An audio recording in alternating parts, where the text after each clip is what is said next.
توجہ، عمرہ قضا تے حضور تشریف لے گئے کہ عبداللہ بن رواحہ حضور کی سواری دے اگے گئے، اے ابو داؤد شریف کی حدیث ہے، سبحان اللہ، اگے تو حضور کی سواری دے اگے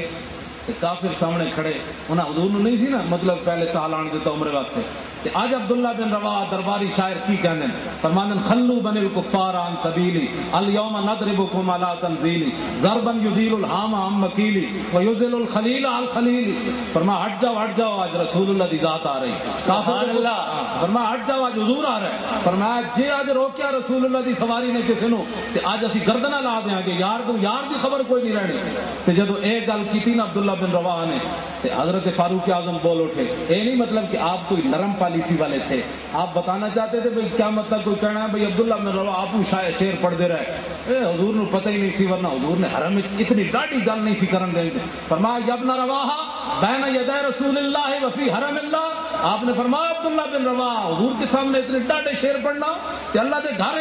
نبی علیہ السلام نے فرمایا خلے یا عمر، فرمایا عمر ہٹ جا آگو، اے شعر وہ کم کر رہے ہیں جڑے آج نیزے بھی نہیں کم کر رہے ہیں۔